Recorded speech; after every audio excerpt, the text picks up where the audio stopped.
தமிழகம் எங்கும் Max Gold cash for your gold. Max Gold நீங்க தங்க மட்டும் இல்லைங்க, பிளாட்டினம், டைமண்ட், சில்வர், ரூபினி எதை வேணாலும் விற்கலாம். உங்களுக்கான பணம் ரொக்கமா கையிலயோ இல்லைன்னா பேங்க் அக்கௌண்ட்லயோ உடனடியாக செலுத்திடுவாங்க. மார்க்கெட் மதிப்பை விட 100 ரூபாய் ஒரு கிராமுக்கு உங்களுக்கு கூடுதலாக கிடைக்கும். தமிழ்நாடு முழுக்க டோர் ஸ்டெப் சர்வீஸும் இவங்க ப்ரொவைட் பண்றாங்க. உங்களுக்கு கோல்ட விற்கணும்னு அதுக்கு ஒரே ஒரு பெஸ்ட் பிளேஸ் மேக்ஸ் கோல்டு தான். கால் 04445454545. வணக்கம். Big topic with Karthik Mayakumar. Jananayagan படம். இந்த படம் சார்ந்து ரிலீஸ் அது இதுன்னு 1000 பிரச்சனைகள் போயிட்டு இருக்கா. சொன்னபடி அந்த படம் அந்த டைம்ல வருமா இல்லையான்னு தெரியல. ஆனா உங்க மழை நான் வரேன்ட்டு ஒரு வேலையை பார்த்து வச்சிருக்க. வெதர் வர 9, 10 இந்த 2 நாட்களும் மழை பொழந்து எடுக்கின்ற மாதிரி தான் சொல்லியிருக்காங்க. புயல் சின்னம் சார்ந்த ஒரு விஷயத்தை லைட்டா ஆய்வாளர்கள் முன்வைக்க ஆரம்பிச்சிருக்காங்க. புதுசா இருக்குல்ல, ஜனவரி பேஸ் பண்ணி இதை பத்தி தான் முழுக்க பார்க்க போற நிகழ்ச்சிக்குள்ள போலாம்.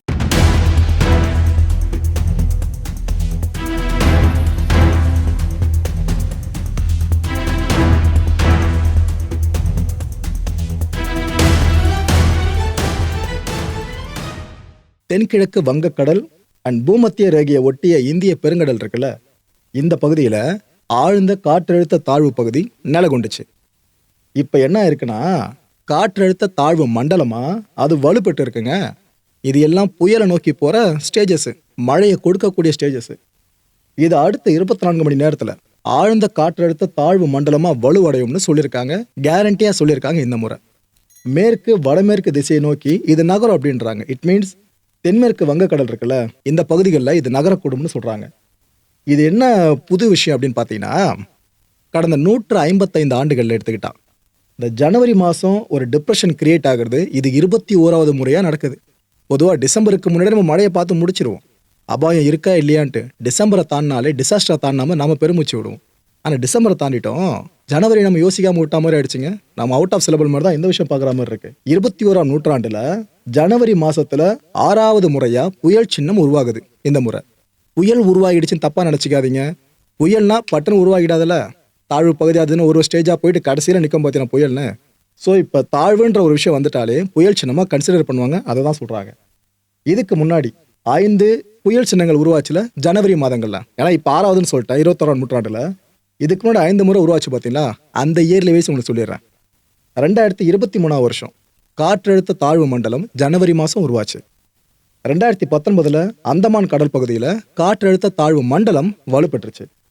2014 இலங்கையை ஒட்டிய தென்மேற்கு வங்கக்கடல்ல காற்றழுத்த தாழ்வு மண்டலம் உருவானதை பார்த்துருந்தோம். 2006 குமரி கடல்ல காற்றழுத்த தாழ்வு மண்டலம் ஜனவரி மாச வாக்கில் உருவாச்சு. 2005 வருஷம் தெற்கு வங்கக்கடல்ல புயல் உருவாகுச்சு. ஆனா பாதிப்பு எதுவும் ஏற்படுத்தலைங்க, செயலிழந்து போயிடுச்சு. ஸோ இதுக்கு முன்னாடி 5 பார்த்துட்டோமா, 21ஆம் நூற்றாண்டு பேஸ் பண்ணி இப்போ 6வது 2026 நாம இப்போ பார்க்குறோம். இதை தாண்டி இன்னொரு அப்டேட்டையும் கொடுத்துட்றேன். வளிமண்டல கீழடுக்கு சுழற்சிகள் எங்கெங்க நிலவுது இப்போதைக்கு பார்த்தீங்கன்னா, குமரிக்கடல் அண்ட் அதை ஒட்டிய பகுதிகள் இருக்குல்ல அதுக்கு மேலேயும், லட்சத்தீவு அண்ட் அதையொட்டிய மத்திய கிழக்கு அரபிக்கடல் இருக்குல்ல இந்த பகுதிகளுக்கு மேலேயும் வளிமண்டல கீழடுக்கு சுழற்சியவும் பார்க்க முடிஞ்சிட்டு இருக்கு. ஒரு பக்கம் குளிர்ல எல்லாம் நடுங்கிட்டு இருக்கோம். இது பத்தாதுன்னு மழை பொழக்கன்ற விஷயமும் நம்ம காதுகளில் ஒரு மாதிரி அபாய செய்தியாக விழுந்துகிட்டு இருக்குல்ல. இன்னைக்கு எடுத்துக்கிட்டீங்கன்னா லேசான மழையில் ஆரம்பிச்சு மிதமான மழை வரைக்கும் எங்கெங்கெல்லாம் பெய்யலாம்னு கணிச்சிருக்காங்கன்னா, தமிழகத்தோட கடலோர பகுதிகள் ஒரு சில இடங்கள்ல அண்ட் புதுவை அண்ட் காரைக்கால். அப்புறம் உள் தமிழகம் எடுத்துக்கிட்டீங்கன்னா வறண்ட வானிலையே நிலவும்னு சொல்றாங்க இன்னைக்கு. சரி, ரைட்டு. நாளைக்கான கணிப்பு எடுத்துக்கிட்டா அதை 8ஆம் தேதி லேசான முதல் மிதமான மழை பார்த்தீங்கன்னா தமிழக கடலோர பகுதிகள் ஒரு சில இடங்கள்லையும் உள் தமிழகத்திலையும் பெய்ய வாய்ப்பு இருக்குன்றாங்க. நாளைக்கு புதுவை அண்ட் காரைக்காலையும் மழை எதிர்பார்க்கலாமா. நாளை மறுநாள் இட் மீன்ஸ் 9ஆம் தேதி இடி மின்னலோடு கூடிய லேசான முதல் மிதமான மழை எங்கெங்கெல்லாம் பெய்யலாம்னு சொல்றாங்கன்னா, தமிழகத்தோட கடலோர பகுதிகளில் அநேக இடங்கள்ல இந்த மழை எதிர்பார்க்கலாம்னு சொல்றாங்க. உள் தமிழகத்திலையும் சரி புதுவை காரைக்கால்லையும் இதே மழையை எதிர்பார்க்கலான்றாங்க. இதுல கன முதல் மிக கனமழை எங்கெங்கெல்லாம் பெய்ய வாய்ப்பு இருக்குன்னு சொல்றாங்க தெரியுமா. வர 9 மயிலாடுதுறை, நாகப்பட்டினம், தஞ்சாவூர், திருவாரூர், புதுக்கோட்டை, காரைக்கால். அண்ட் கனமழை எங்கெங்கெல்லாம் பெய்ய வாய்ப்பு இருக்கு 9ஆம் தேதி எடுத்துக்கிட்டா, ராமநாதபுரம், சிவகங்கை, திருச்சி, அரியலூர், கடலூர், விழுப்புரம், செங்கல்பட்டு அண்ட் புதுவை. ரைட்டு. வர்ற 10ஆம் தேதிங்க சனிக்கிழமை அன்னைக்கு இடி மின்னலோடு கூடிய லேசான முதல் மிதமான மழை எங்கெங்கெல்லாம் பெய்யலாமா, தமிழக கடலோரத்தில் இருக்க அநேக இடங்கள்லையும் உள் தமிழகம் அண்ட் புதுவை காரைக்கால். கன முதல் மிக கனமழை வரைக்கும் எடுத்துக்கிட்டீங்கன்னா கடலூர், விழுப்புரம், செங்கல்பட்டு, புதுவை. கனமழை அந்த லிஸ்ட் பெருசா போதுங்க. 10ஆம் தேதி மயிலாடுதுறை, நாகப்பட்டினம், தஞ்சாவூர், திருவாரூர், அரியலூர், பெரம்பலூர், கள்ளக்குறிச்சி, திருவண்ணாமலை, ராணிப்பேட்டை, காஞ்சிபுரம், திருவள்ளூர், நம்ம சென்னை லிஸ்ட்ல இல்லையான்னு பாக்குறீங்களா? கடைசியா சென்னையும் ஃபாலோ ஆகுது.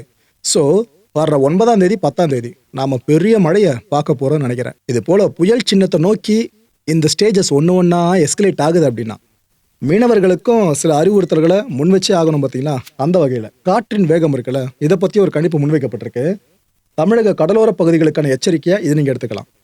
தென் தமிழக கடலோர பகுதிகள், மன்னார் வளைகுடா, குமரிக்கடல் இங்கெல்லாம் அதான் வர 7ஆம் தேதியிலிருந்து 8ஆம் தேதி இந்த 2 நாட்களில் பார்த்தீங்கன்னா சூறாவளி காற்றோட வேகம் மணிக்கு 40 கிலோமீட்டர் ஆரம்பித்து 60 கிலோமீட்டர்ஸ் வரைக்கும் போகுன்றாங்க.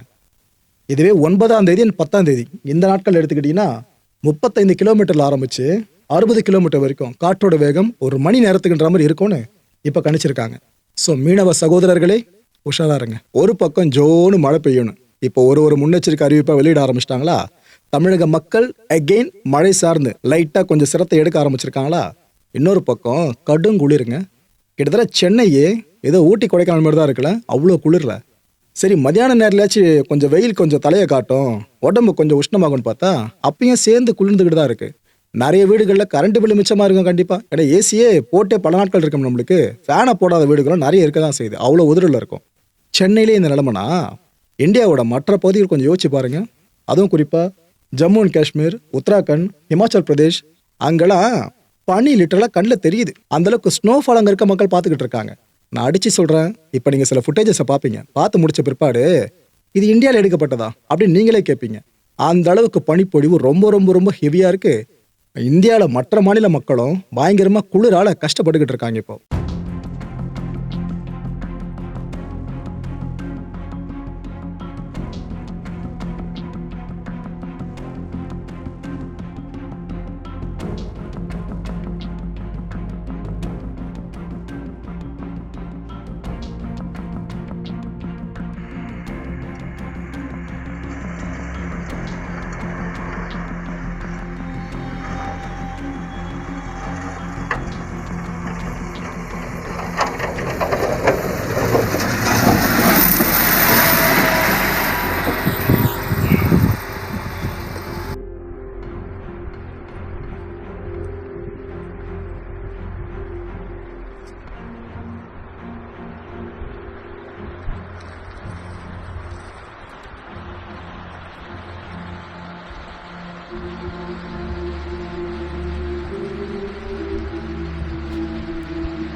மக்களை இந்த கான்டென்ட்டை பொறுத்த வரைக்கும் நாமெல்லாம் சிந்திக்க வேண்டியது ஒரே ஒரு விஷயம் தான். இன்டென்ஸ் வெதர் கேள்விப்பட்டிருக்கீங்களா?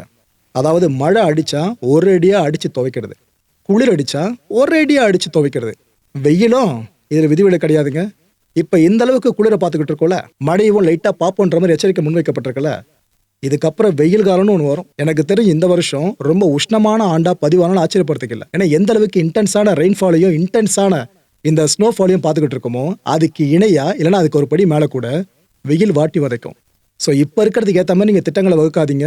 வெயில் காலம் நெருங்க அதோட உஷ்ணம் ரொம்ப கொளுத்த வாய்ப்பு இருக்கு. அதுக்கேற்ற மாதிரி நாம ரெடியாக இருப்போம். அடுத்த நிகழ்ச்சியை சந்திக்கலாம். நன்றி, வணக்கம். தமிழகம் எங்கும் Max Gold, cash for your gold. Max Gold நீங்க தங்க மட்டும் இல்லைங்க, பிளாட்டினம், டைமண்ட், சில்வர், ரூபினி எதை வேணாலும் விற்கலாம். உங்களுக்கான பணம் ரொக்கமா கையிலயோ இல்லைன்னா பேங்க் அக்கௌண்ட்லயோ உடனடியாக செலுத்திடுவாங்க. மார்க்கெட் மதிப்பை விட 100 ரூபாய் ஒரு கிராமுக்கு உங்களுக்கு கூடுதலாக கிடைக்கும். தமிழ்நாடு முழுக்க டோர் ஸ்டெப் சர்வீஸை இவங்க ப்ரொவைட் பண்றாங்க. உங்களுக்கு கோல்டை விற்கணும்னா அதுக்கு ஒரே ஒரு பெஸ்ட் பிளேஸ் மேக்ஸ் கோல்டு தான். கால் 04445454545. என் அன்பார்ந்த மாயம் ஸ்டுடியோஸ் நேயர்களே, மாயம் பக்தின்னு ஆன்மீகத்துக்காக பிரத்யேகமா ஒரு சேனலை கொண்டு வந்திருக்கோம். மறக்காம சப்ஸ்கிரைப் பண்ணி அந்த சேனலுக்கு உங்களோட ஆதரவை மனப்பூர்வமாக தெரிவிங்க. வணக்கம் மாயம் ஸ்டுடியோஸ் நண்பர்களே. மாயம் ட்ரெண்ட்ஸ் அப்படின்ற ஒரு புதிய ஃபேஸ்புக் பேஜை ஓப்பன் பண்ணியிருக்கோம். நீங்கள் யூடியூப்பில் பார்த்துட்டு இருக்கீங்களா நம்மளோட கான்டென்ட்ஸ்லாம். இதெல்லாம் விட ஒரு படி மேலே ரொம்ப கிறிஸ்பாகவும் ரொம்ப சூப்பராகவும் நிறைய கான்டென்ட்ஸ் உங்களுக்கு இந்த பேஜில் காத்துட்ருக்குங்க. ஸோ உடனடியாக ஃபேஸ்புக் பிளாட்ஃபார்ம் போங்க, மாயம் ட்ரெண்ட்ஸ்னு டைப் பண்ணி சர்ச் பண்ணி நம்ம பேஜை ஃபாலோ பண்ணுங்கள். அப்படியே நம்ம சேனலையும் நீங்கள் சப்ஸ்கிரைப் பண்ணிட்டீங்க அப்படின்னா இன்னும் நிறைய புது புது கான்டென்ட்ஸை உங்களுக்காக ப்ரொடியூஸ் பண்ணி கொடுத்துக்கிட்டே இருப்பாங்க. நீங்கள் பண்ணுற ஒவ்வொரு சப்ஸ்கிரிப்ஷனும் எங்களுக்கு பெரிய மோட்டிவேஷனாக அமையும்.